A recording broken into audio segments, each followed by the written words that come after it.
All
right, let's go.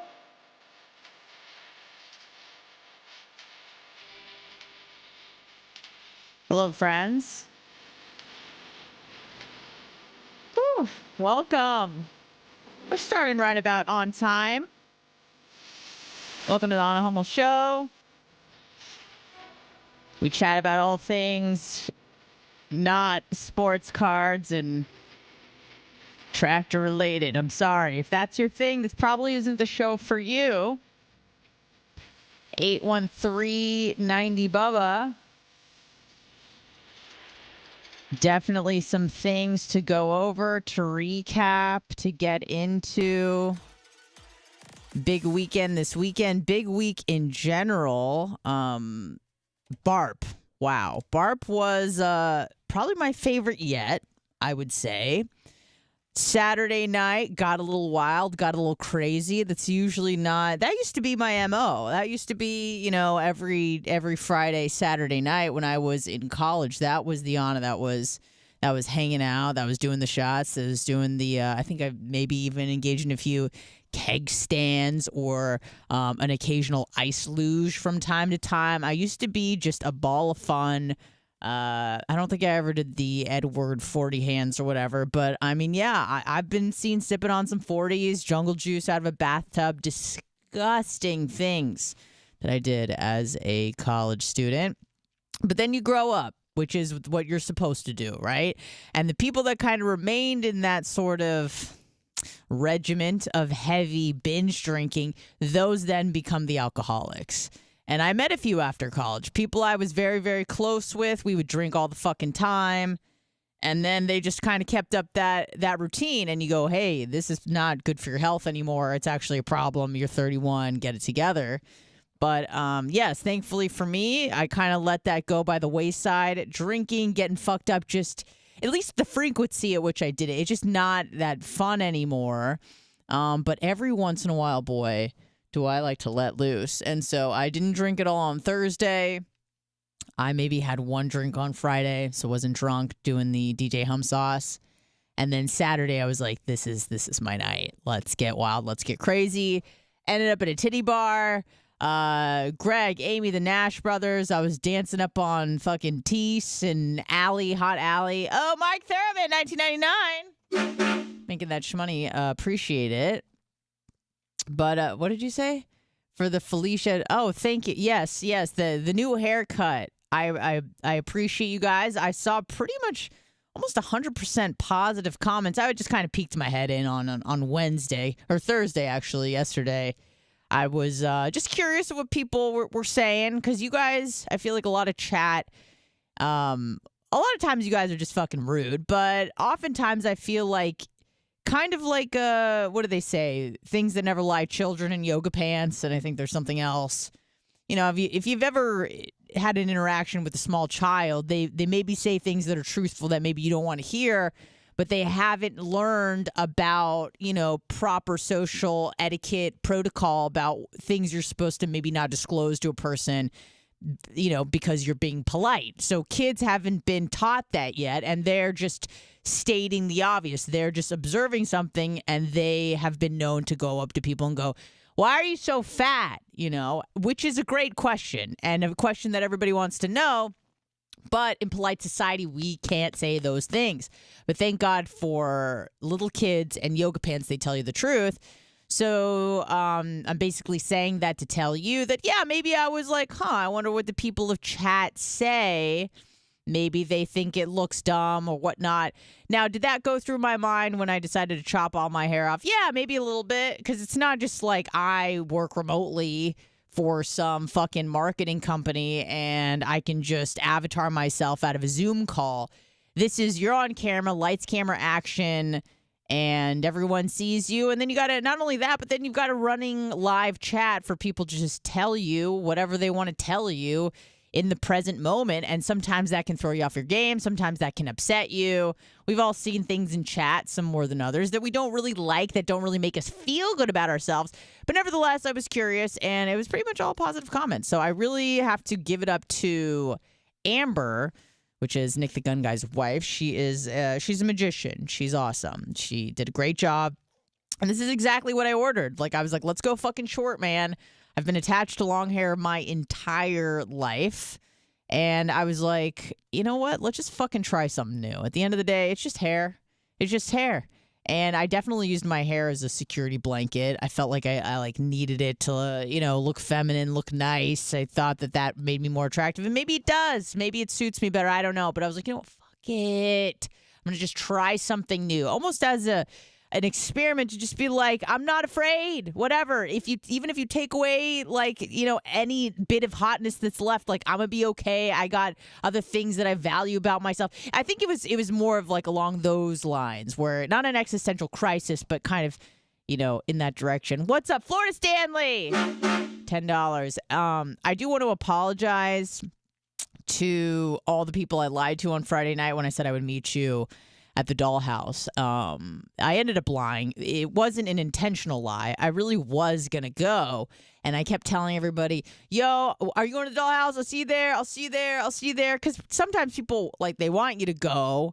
And it's too much effort to be like, I'm not going. And they go, come on. And you go, no, I don't know. Man. And come on. And then they're pushing you and trying to goad you into doing something. So the best way is just the Irish goodbye, essentially. Is you go, see you there, see you there, see you there. And then I don't know what came over me. I had every intention of going. And then I just got in my car and fucking drove right home. It was just like Jesus took the wheel and was like, nah, bitch, you got to go the fuck home. And so I did.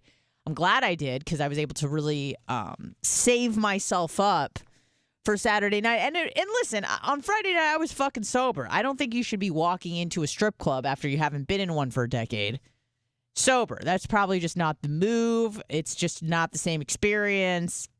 You're probably aware of things that you don't want to be aware of. You kind of just want to be zoned in on the good times when you're at a strip club. You don't want to be thinking about, are these girls trafficked, daddy issues, do you want to be here, I feel so sorry for you, whatever. All those sorts of things can kind of go through your mind when you're a bit too sober. But then if you kind of loosen up a little bit and you have a few drinks or whatever else the fuck you're into and you go to the strip club, then I think it's usually a better experience all around. 813-90 Bubba if you would like to partake in the conversation. So yeah, back to the haircut. It was good. I felt like it was a cleansing of some sort. And I looked at Amber and I just said, listen, I want it short, but don't make me look like make me look like I am still attracted to men. Let's just say that. Maybe I used a different word, some more colorful language. I don't know if you could say that word. I feel like it's fringe. You can't say the F word. I know that. And I'm not talking about fuck. You know which one I'm talking about. But then there's one that seems like it's not, I don't know. People don't like it. I don't have a problem with any fucking word. Like, I'll say kike. I don't care. You know what I mean? But people have problems with words. People think hate speech is a thing. I think context matters, but, you know, I guess I'm in the minority there. So anyways, it was great. I'm glad I did it. It seems like all positive responses for the most part, and I am very pleased. And I did feel like a badass bitch at jiu-jitsu last night, the way I had my hair done, because it was like in two ponytail. I look like a stegosaurus kind of, you know, with the hair like that. And also, I maybe had a roll with the stripper that fucking popped my chest, like she used to pop her pussy. But it still hurts a little bit. If you're unaware, I was rolling last week rather. And I got an elbow in the chest, and I was a dumb bitch, and I leaned into it, and I just heard a really loud pop, and then it hurt really bad, and it was hard for me to like take a deep breath, and I was like, what have I done? It was brought to my attention that maybe I cracked a rib or something, but I was like, I was gonna call Dan, but I was like, Dan's dealing with a lot of shit. I don't want to bother that man. So I didn't do anything, woke up the next morning, and I was all right. It was very manageable. So I'm like, all right, I'm going to just walk this one off, boys. No problem there. But I've been avoiding that stripper like the plague, and not because she hurt me. Listen, like, I got my knee fucked up. One of my best friends at jiu-jitsu is a guy who fucked my knee up last year. My MCL strain was his fault. But again, that's the kind of the cost of doing business in jiu-jitsu is like you're gonna get hurt. It is absolutely 100% in inevitability that you are going to get hurt in some way. And, you know, maybe it's just going to be kind of painful to roll. Maybe you're going to be out for 6 months. Maybe you're going to need surgery. It's just kind of the name of the game. And we've all kind of accepted that as a reality. But the reason why I was mad at the stripper bitch is because she like fucking didn't even say sorry. You know what I mean? If I hurt someone, which I do often because I'm a little spastic sometimes. Sometimes, you know, your elbow gets away from you and you just like elbow someone in the face, which is not a move to do in jiu-jitsu, but sometimes it happens and you just go, oh, I'm so sorry. And it's so funny because, like, you will choke them out. There's no sorry needed. You can armbar them. No sorry needed. But if you accidentally put, like, your knee on their fingers or something like that, you're like, oh, my bad. I'm so sorry. And they're like, oh, no problem.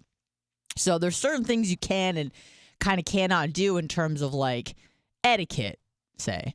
So stripper bitch, like, you know, hurts me, doesn't really say anything to me, just kind of gives me a side eye, doesn't apologize, and doesn't really greet me. You know, I noticed that with some people that they don't really come up to you and say hello unless you make eye contact or say hello to them first. And I've seen that throughout my life where, you know, I'm like really friendly to people and then I'm just like, I'm going to just wait for them to come to me, and then they fucking never do. So she's kind of like that. I used to go up to her and be like, hey, bitch, like, what's up? And she was like subdued. But, yeah. So the last few times I saw her there, I just like didn't say hello and she fucking didn't say anything to me. And I'm like, cool, man, this works for me because I don't trust you no more. So anyways, yesterday, I'm avoiding her like usual. And she, middle of class, middle of the roll. We usually do about 30 minutes of technique. And then usually like 45 minutes to an hour of rolling. And that doesn't mean you do every roll, which lasts anywhere from like 3 to 6 minutes, depending on what the instructor sets on the clock. But yeah, and usually what I do is like I'll do a roll, I'll do 2 rolls, and then I'll like take a break, and then you can do another roll, and then you can take a break. I try to do almost every one. Usually I give myself like 1 roll to have a rest. Maybe go to the bathroom because I always got to piss. So, it's probably about half an hour into rolling. She comes up to me and she's like, you want to roll? And I was like, yeah, let's do it. So at first I was like, fuck this bitch. But I'm like, you know what? I don't give a fuck. I'm going to just go for the gold. I'm going to fucking go for the gold and fuck this bitch up. And so I tried to do like a move and it like didn't work. And she fucking laughed at me. And not in like a... I don't know. There's like a specific kind of laugh where you realize when someone is laughing like with you and when someone is laughing at you. Does that make sense? I can't even do an impression of it, but like when you're doing something and they're just, I don't know. It's more of like a jovial, I'm trying to think of like a word, like a goofy laugh. But then when someone is like laughing at your misfortune, there's just a different tone to it. And I could tell it was the latter. And so I tried to take her to the ground and I did something stupid. Like I did something dumb and it didn't work. And she like laughed at me audibly. And at that point I was like, fuck this bitch. I'm going to fuck her up bad. And I kind of did. I was playing dirty. I was a dirty girl, which is not usually what I like to do because I'm a nice girl. I'm a very nice person, I think, especially in that class. Like, we're all doing something that's difficult. It's at times it's humiliating. We're all giving it our all. So I have a lot of respect for the people in the class. Well, most of the people in the class. But if you fucking laugh at me, and I wasn't laughing, so she was laughing at me and not with me. I'm fucking trying. Like, that's what I wanted to be like, bitch, I'm trying. It's not like I'm meaning to be dumb. It's just that this is what class is for. I'm trying to fucking learn and apply shit I've learned, and sometimes it doesn't go as planned, and that's okay. So she laughed at me, and I was like, all right, now I'm gonna fuck with this bitch. So I was just kind of doing dirty stuff that's not illegal, but just is bad etiquette. You know, usually if you got someone like on their back or on their side and you're trying to pin him down, you usually like pin them by like stapling your knee and your foot and sort of a thing. But I was just fucking stepping on that bitch. Like I was straight up like stepping my foot on her shin, just fucking stepping on her shit. And at one point, I don't even think I was doing a submission. I was just like fucking elbow in the face. Like it's called the what time is it grip. So you put like your hand on their shoulder and you just flare your elbow up and it just fucking creates an immense amount of pressure on like the bottom of their chin. So it's not necessarily something that you can get someone to tap to, but it is fucking annoying when it happens to you. So I was just fucking letting her just eat that shit. And I wanted to laugh real hard, but I didn't. And then we finished, and usually I'm like, you know, thank you so much, blah, blah, blah. And this time I was just like, thanks for the roll, and just fucking walked away. And then just felt an immense amount of like pride. I'm like, yeah, I held my own. She didn't tap me. She laughed at me, bitch. So you get when you fucking laugh at me. Anyways, clearly I'm over it. Not. But yeah, it was a great night. Probably one of my favorite nights of rolling I've had in the last 6 months. It was good. It was solid. It gave me everything that I wanted, everything that we talked about on 2 Live Jew yesterday, and I almost didn't go to class because I was feeling a little on the lazy side of things. But then if you listen to Jocko, if you guys know who Jocko Willink is, or like a David Goggins, usually those guys, I start to kind of replay that, and I'm like, listen, bitch, just because you don't feel like it, we can't just determine what you're going to do for the day based on how you feel, if you are feeling motivated or if you are feeling up to it. Brad from Philly, $20. Thank you very much. So I try to reiterate to myself, I'm like, yeah, we don't act based on how we feel. We act based on discipline and what we need to get done. And there's never been a time, usually, I mean, maybe with the exception of a few times when I was like sick and I should have stayed home or something. But if I am able-bodied and I'm not sick and I'm just not feeling like going to the gym or not feeling like going to jiu-jitsu, 99.99% of the time after I do it, I'm going to feel so much better. I'm going to feel more energized. I'm going to feel like proud of myself that I did something, and more proud of myself that I didn't fucking want to do it and I made myself do it. And yes, satisfaction, doing something that you didn't want to do because it was, you know, the quote right thing to do, not necessarily because you felt like doing it. You know, I've been learning a lot about motivation and how fickle it is and how it is pretty much a useless emotion when in regards to just creating habits, because it's such a limited sort of thing that is so fickle. And I mean, I could feel like going to the gym right now and in about half an hour just be like, yeah, I don't feel like it anymore. Well, that shouldn't matter, and that shouldn't dictate what you're going to do when you need to get certain things done, when you have certain goals and things that you want to accomplish. And every person, and I like to triangulate my sources, but any person who's ever done anything worth anything, at least in my eyes, is not operating on motivation, because they're human. They don't feel like going and working out every day if they're, you know, a bodybuilder, an athlete or whatever. They just have to operate based on discipline. This is just what we do. This is who we are. You have to train your brain like a muscle. You know what I mean? And discipline is really no different. It's not something that, all of a sudden you're going to be, quote, in good shape. It's you have to train at it. You have to hold yourself accountable. And it's something I really, really, really value about people is their ability to discipline themselves, because I know that if they are able to do that, if they're able to be accountable for themselves, then I can rely on them if they can rely on themselves, if that makes sense. I don't want someone who has no discipline whatsoever and doesn't have a routine or goals or something like that, because chances are they've probably let themselves down. They say they're going to do something and then they don't follow up on it. So if they can't even trust themselves, how am I supposed to trust them? So I think that's the first step of being like a reliable person and a good friend or a good husband, wife, girlfriend, whatever, is accountability and being able to enact discipline when needed. Because if you are someone who abides by the rules of discipline, then you are going to have standards and you're going to have boundaries for yourself and you're going to have boundaries for others.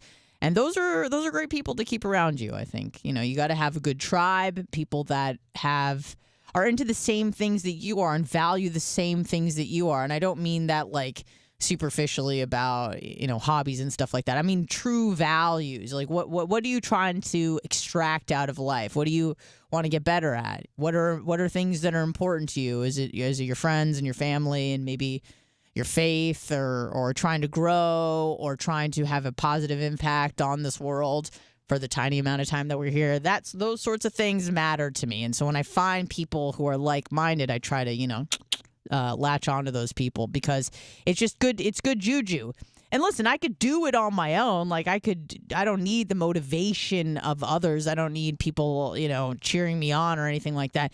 But it is so much easier when you do have a tribe that is just trying to accomplish the same things as you are, instead of being around a bunch of people who are like, why are you going to the gym? Why are you going to jiu-jitsu? Why do you do that stuff? Why just hang out and eat chicken nuggets and watch movies? It's good to have a group of people around you. What do they say? Like, you're the average of the 5 people you spend the most time with. I don't know if I fucking believe that. I mean, I like to think that I don't know. I don't want to say the best, but, I try. I feel like I really am extremely hard on myself, more so than I would be towards others. And that is another thing that I've been really working on, that I didn't even really notice I was doing. And I'm sure a lot of you have the same experience where you're just really mean to yourself. Like, people in chat are pretty mean, but I feel like I'm even meaner to myself sometimes. And I feel like you should probably try to be like your biggest advocate and your biggest fan, or at least try to get there. Try to get to a point in your life where you actually like who you are. And in my book, and I know we talked about this yesterday with Seth on Two Live Jew, but that doesn't mean you just stand in front of a mirror and start screaming affirmations at yourself. I certainly don't believe in that. I think that's pretty useless. I feel like that's more of like a hypnosis thing. Like you're trying to hypnotize yourself into thinking you're something that you're not. It's like, okay, why don't you say you're great, you say you're kind, you're talented, you're a good friend. Why don't you just go out in the field and do that shit first? Like, why don't you do that? Prove it to yourself that you are who you say you are. And then that's how you build confidence, self-esteem, and self-respect and accountability. So, I don't know. That's what I've been working on, is positive self-talk. So when I start getting in my head and I'm just like, why are you fucking so dumb, so this, so stupid, so ugly? Hold on a second here. What's going on? Why am I just allowing myself to talk to myself that way? That's not okay. So I've been trying to be a lot more mindful of treating myself as if I were my best friend. Like, how would you, if your best friend came to you and they said something like, I feel like a failure, I suck, I think I'm stupid. I'll just relate it to jiu-jitsu because that's, an easy example for me. But, you learn something new, you weren't able to accomplish it, you feel stupid, you've you've run the move several times and you keep fucking it up, and you just go, what the fuck is wrong with me? Well, what would you tell your best friend if they came to you saying that? Would you tell them that they were stupid, that they were dumb, that they were moronic, that they should just quit? No, you'd be like, dude, like, you woke up at 5 a.m., you're fucking tired, you're a human, you've picked up on shit, other moves that just kind of clicked for you quicker than this one, and you're just having a little bit of an issue. Like, you're not any dumber or smarter than anybody else. Well, maybe, but you're gonna pick up on it. You just need a little bit more practice, and that's what you would tell your best friend, right? So, like, why don't we say that to ourselves? So I've been trying to get on the train of just like being like a little bit more kind to myself. And I feel like that goes a long way. And that doesn't mean you tell yourself you're perfect, you're beautiful. Like, you got to have a sense of reality as well. You can't just be like, I'm a 10. I'm the hottest person ever. I'm the smartest person ever. It's like, okay, well, you're not. You're not. So I like operating in reality. I know a lot of people don't, especially women. And men too. But a lot of women have been catered and pampered by the men on the internet, the men from Saudi Arabia. They go, you most beautiful woman I ever seen, whatever. You look like desert sky with the stars in your eyes, like just fucking bullshit. And a lot of women are fucking dumb, and they believe it, and they really believe their own hype. And I think that is the hubris that caused Icarus to fall from the sky. Okay, so it's important to stay grounded. It's important to work within the realm of reality and be truthful to yourself, but also be nice to yourself, be kind to yourself, be gentle, and give yourself some grace. I think grace is something that, and again, I mean, I feel like maybe I work with a lot of narcissists who think that they're the shit and they don't have that problem. Great. Good for them. Well, I am not that. I definitely tear myself down. I definitely am very cynical and skeptical, not only of other people, but mostly of myself. I'm certainly my own worst critic. And I think that it goes a long way to just give yourself a little bit of grace. Say you're human. You're trying your best. And to just kind of, pump yourself up and go, hold on, I wouldn't talk to a friend this way. Why am I allowing myself to just absolutely dress myself down from head to toe? Like, I'm not an asshole. I would never say this to a friend. So why the fuck would I allow that, myself to talk to me that way? That's not very nice. What's up? Who's this? On a Hummel, Joe